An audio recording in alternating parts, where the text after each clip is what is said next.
Tout le monde dort, mais combien s'endorment réellement en paix? La plupart ferment les yeux avec un corps fatigué et une âme en guerre. Or, ce moment, si discret, si silencieux, est en réalité une porte vers la guérison ou le désordre. Le Bouddha enseignait que la qualité de notre esprit façonne notre monde. Et ce que vous déposez dans votre esprit juste avant de dormir, c'est cela qui continue à vivre en vous. Il existe un geste simple, un rituel doux mais profond, 7 mots à prononcer comme une offrande, 7 mots qui, répétés avec présence, peuvent semer la paix, la confiance et la liberté intérieure. Ce n'est ni une formule magique, ni un dogme, c'est une pratique bouddhiste pour transformer vos nuits et votre esprit. Restez avec nous, car ce que vous faites juste avant de dormir peut tout changer. Bienvenue dans le silence du Bouddha. Partie 1. Pourquoi le moment du coucher est sacré? 1 minute 30 à 5 minutes. A. Le seuil entre deux mondes, beaucoup ferment les yeux en pensant que la journée est terminée. Mais dans l'enseignement du Bouddha, rien ne se termine vraiment.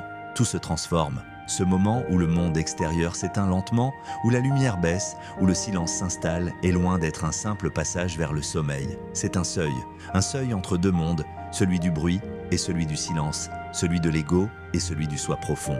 B. L'esprit réceptif. Dans le bouddhisme, on enseigne que l'esprit est le maître de toute chose. Et lorsque le corps se couche, que les sens se retirent, que le monde extérieur s'efface, l'esprit intérieur devient pleinement réceptif. C'est là que le plus sacré peut naître, ou que les poisons mentaux refoulés peuvent de refaire surface. Le Bouddha nous invite à ne pas négliger cet instant car l'esprit, même dans le sommeil, continue à créer. Il digère, il transforme, il réorganise et surtout, il imprime. C'est les graines de karma. Ce que vous ressentez avant de dormir, ce que vous pensez, ce que vous murmurez dans le silence, tout cela devient une empreinte dans votre conscience. Et dans la voie bouddhiste, ces empreintes ne sont pas anodines. Elles sont des graines de karma. Chaque pensée, chaque émotion, chaque mot que vous laissez entrer dans votre esprit, juste avant de dormir, devient une semence déposée dans un sol fertile, le sol de l'esprit subconscient. Et ce sol, qu'on le veuille ou non, fait pousser ce qu'on y a semé. Tout le monde dort, mais combien s'endorment réellement en paix? La plupart ferment les yeux avec un corps fatigué et une âme en guerre. Or, ce moment, si discret, si silencieux, est en réalité une porte vers la guérison ou le désordre. Le Bouddha enseignait que la qualité de notre esprit façonne notre monde. Et ce que vous déposez dans votre esprit juste avant de dormir, c'est cela qui continue à vivre en vous. Il existe un geste simple, un rituel doux mais profond, 7 mots à prononcer comme une offrande, 7 mots qui, répétés avec présence, peuvent semer la paix, la confiance et la liberté intérieure. Ce n'est ni une formule magique, ni un dogme, c'est une pratique bouddhiste pour transformer vos nuits et votre esprit. Restez avec nous, car ce que vous faites juste avant de dormir peut tout changer. Bienvenue dans le silence du Bouddha. Partie 1. Pourquoi le moment du coucher est sacré? 1 minute 30 à 5 minutes. A. Le seuil entre deux mondes, beaucoup ferment les yeux en pensant que la journée est terminée. Mais dans l'enseignement du Bouddha, rien ne se termine vraiment. Tout se transforme. Ce moment où le monde extérieur s'éteint lentement, où la lumière baisse, où le silence s'installe, est loin d'être un simple passage vers le sommeil. C'est un seuil entre deux mondes, celui du bruit et celui du silence, celui de l'ego et celui du soi profond. B. L'esprit réceptif. Dans le bouddhisme, on enseigne que l'esprit est le maître de toute chose. Et lorsque le corps se couche, que les sens se retirent, que le monde extérieur s'efface, l'esprit intérieur devient pleinement réceptif. C'est là que le plus sacré peut naître, ou que les poisons mentaux refoulés peuvent de refaire surface. Le Bouddha nous invite à ne pas négliger cet instant car l'esprit, même dans le sommeil, continue à créer. Il digère, il transforme, il réorganise et surtout, il imprime. C'est les graines de karma. Ce que vous ressentez avant de dormir, ce que vous pensez, ce que vous murmurez dans le silence, tout cela devient une empreinte dans votre conscience. Et dans la voie bouddhiste, ces empreintes ne sont pas anodines. Elles sont des graines de karma. Chaque pensée, chaque émotion, chaque mot que vous laissez entrer dans votre esprit, juste avant de dormir, devient une semence déposée dans un sol fertile, le sol de l'esprit subconscient. Et ce sol, qu'on le veuille ou non, fait pousser ce qu'on y a semé. Partie 2. L'inconscient et les graines mentales, 5h à 8h30. A. L'esprit qui ne dort jamais, il existe une chose que peu de gens savent. Même quand vous dormez, votre esprit continue à agir. Le corps repose, le monde extérieur se retire, mais l'esprit profond, lui, reste éveillé. Et pas n'importe quelle partie de l'esprit. Ce n'est plus le mental rationnel, ni les pensées ordonnées qui guident, c'est l'inconscient. Ce vaste espace invisible où tout ce que vous avez ressenti, pensé, refoulé ou ignoré continue d'exister. B. Les formations mentales. Le Bouddha appelait cela les formations mentales, sankhara, des empreintes invisibles mais actives, qui colorent notre vision du monde, nos émotions, nos rêves, nos réactions. Et ces empreintes, comme des graines plantées dans un sol fertile, prennent racine surtout la nuit quand le mental lâche prise. L'inconscient ne dort jamais. Il est comme un jardinier silencieux. Pendant que vous vous allongez, il récolte tout ce que vous n'avez pas digéré dans la journée, les paroles que vous avez retenues, les colères enfouies, les peurs que vous avez repoussées du revers de la main, les regrets que vous avez fait taire en souriant. Tout cela, il le prend, il l'arrose, il le transforme, il le rêve. C'est le champ de culture. Dans les sutras, le Bouddha parle souvent de l'esprit comme d'un champ de culture, un champ que nous avons la responsabilité de cultiver avec soin, avec patience. Et chaque nuit est une invitation à semer une nouvelle graine. Une graine de guérison, une graine de paix. Si les graines plantées sont faites de jugement, de peur ou de tension, alors c'est ce matériau que votre esprit utilisera pour façonner vos rêves, vos émotions du lendemain, votre regard sur la vie. C'est ainsi que naît la fatigue existentielle, celle qui ne vient pas du corps, mais de l'âme en conflit. D. Changer la matière première. Le moment du coucher est une opportunité de changer la matière première. Imaginez si vous disiez simplement « Aujourd'hui je dépose mes peurs, je choisis la paix, je remercie pour ce que j'ai compris ». Imaginez si chaque nuit devenait un petit autel invisible où l'on offre à l'univers une pensée pure, une parole sincère et où l'on laisse la vie faire le reste. Dans la pratique bouddhiste, ce geste est un acte de karma positif, une action intérieure qui génère une transformation lente mais certaine.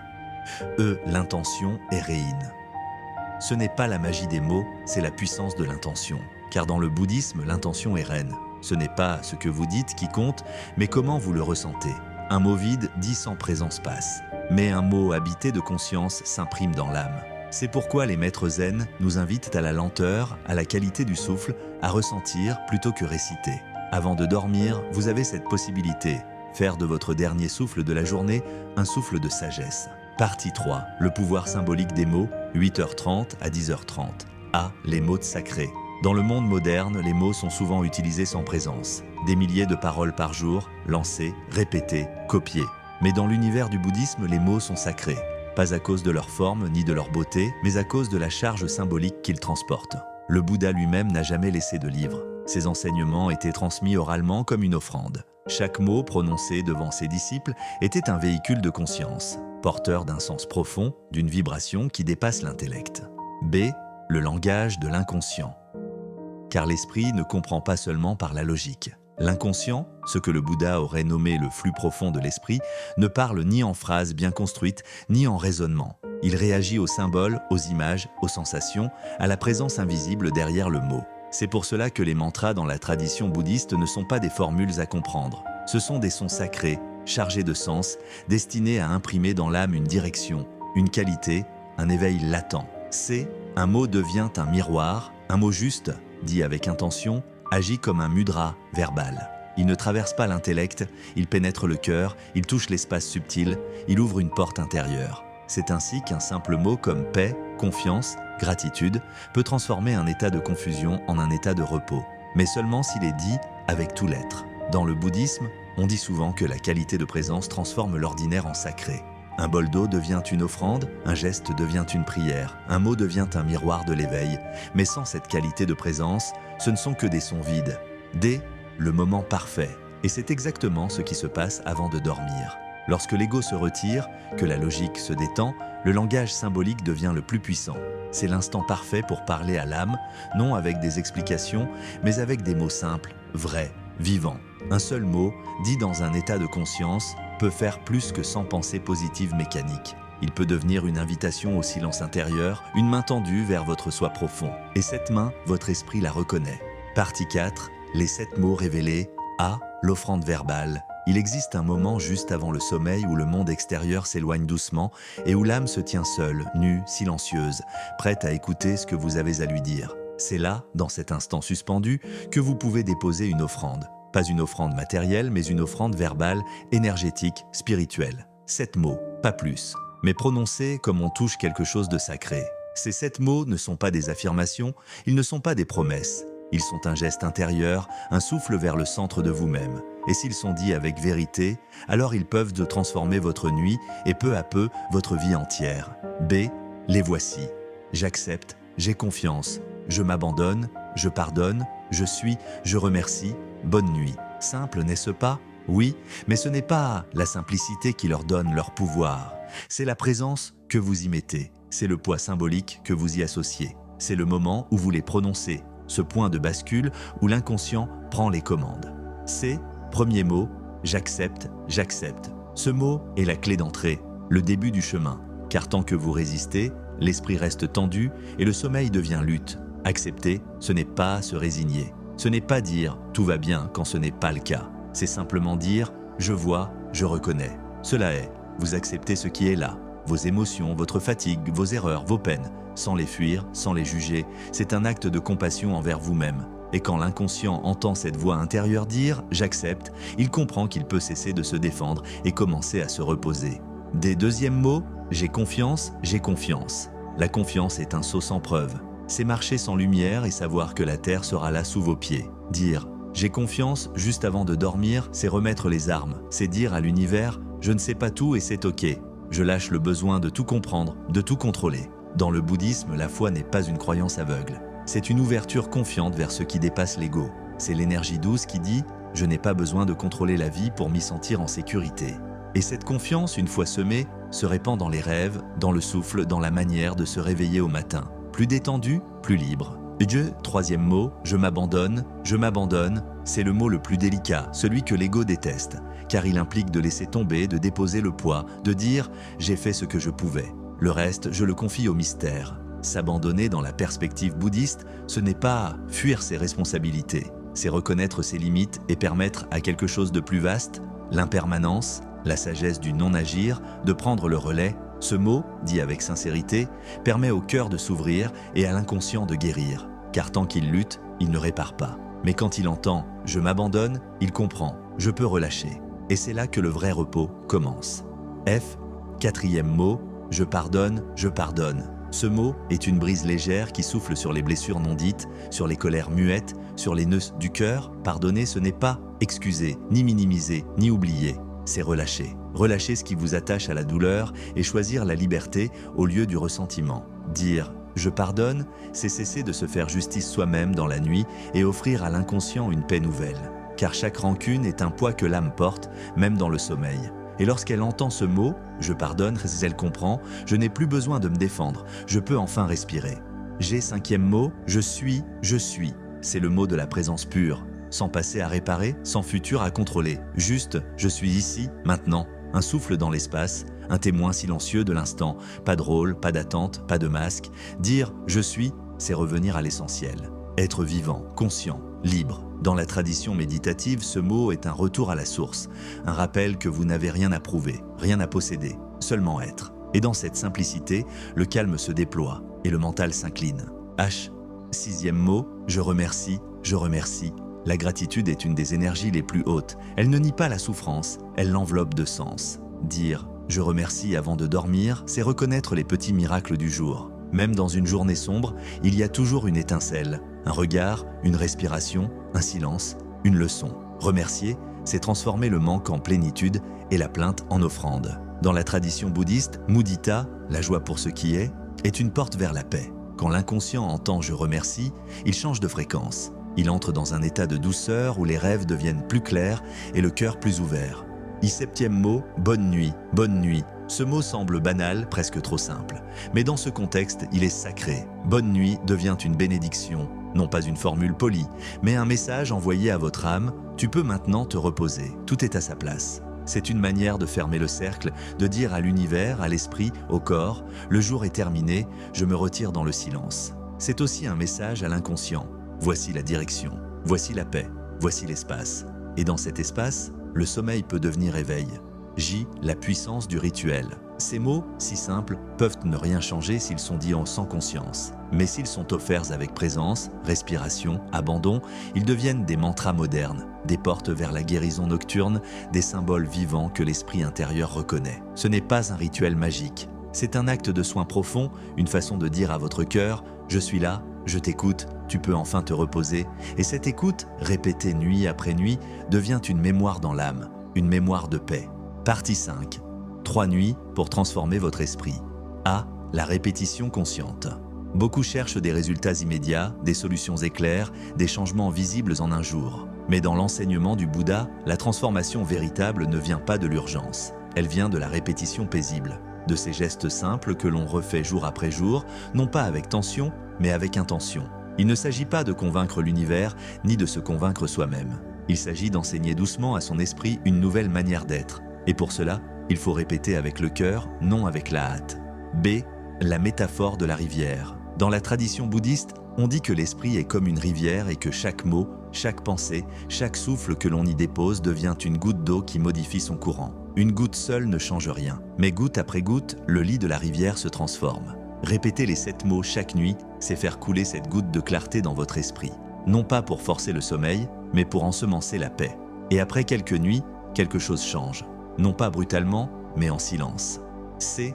Le seuil de 3 nuits, 3 nuits. Ce chiffre peut sembler arbitraire, mais dans de nombreuses traditions spirituelles, 3 représente un seuil. 3 fois, c'est ce qu'il faut pour passer de l'intention à l'intégration. La première nuit, vous semez. La deuxième, vous arrosez. La troisième, quelque chose prend racine. Pas toujours de façon spectaculaire, mais parfois simplement. Vous respirez plus lentement. Vous dormez plus profondément, vous vous réveillez moins agité. Et ce petit changement marque le début d'un basculement. D. Entraîner l'esprit avec douceur. Le Bouddha disait que l'esprit s'entraîne comme on entraîne un jeune éléphant. Pas avec force, pas avec violence, mais avec patience, douceur et constance. Et c'est exactement ce que fait la répétition consciente. Elle enseigne à votre esprit un nouveau chemin, un chemin de non-résistance, de repos, de confiance. Chaque fois que vous prononcez les 7 mots, vous signalez à votre inconscient « ce lieu est sûr, tu n'as plus besoin de te défendre, tu peux t'apaiser ». Et l'esprit, qui pendant des années a vécu en tension, commence à relâcher, à écouter, à guérir. Le silence entre les mots, ce n'est pas le mot qui guérit, c'est le silence entre les mots. C'est la qualité de la présence. C'est l'intention humble de celui qui répète non pour obtenir quelque chose, mais pour offrir quelque chose à son âme. Et l'âme reconnaît cela. Elle reconnaît la douceur d'un retour à la maison. Elle reconnaît le souffle qui ne cherche rien. Elle reconnaît le silence qui contient tout. F. La transformation subtile. 3 nuits. Et vous commencez à sentir qu'une autre version de vous-même émerge. Pas une version parfaite, mais une version plus en paix, plus ancrée, plus douce. C'est subtil, mais c'est réel. Et cela ne demande ni effort spectaculaire, ni changement de vie radical. Juste la fidélité à un petit rituel intérieur, répété avec présence, offrir chaque soir ces mots comme on offrirait de l'eau à une fleur. Savoir que même si vous ne sentez rien tout de suite, votre inconscient, lui, reçoit. Et il commence, sans bruit, à réorganiser votre monde intérieur. C'est ainsi que naît la vraie transformation. Pas dans le vacarme des révolutions mentales, mais dans le silence répété de l'amour envers soi-même. Conclusion, dormir en paix, vivre autrement. A. Les effets concrets. Quand on intègre un rituel spirituel dans notre quotidien, ces bienfaits dépassent largement le temps de la pratique. Grâce au rituel, le sommeil devient paisible. La nuit n'est plus un champ de bataille où l'esprit s'agite, mais un espace de calme où le corps et l'esprit se reposent profondément. On lâche prise, on accueille le silence intérieur et ainsi le sommeil vient naturellement. Au réveil, ce n'est plus simplement ouvrir les yeux, c'est se reconnecter à cette sérénité née dans le silence nocturne. On commence la journée avec une présence claire, une respiration consciente qui nous ancre dans l'instant. B.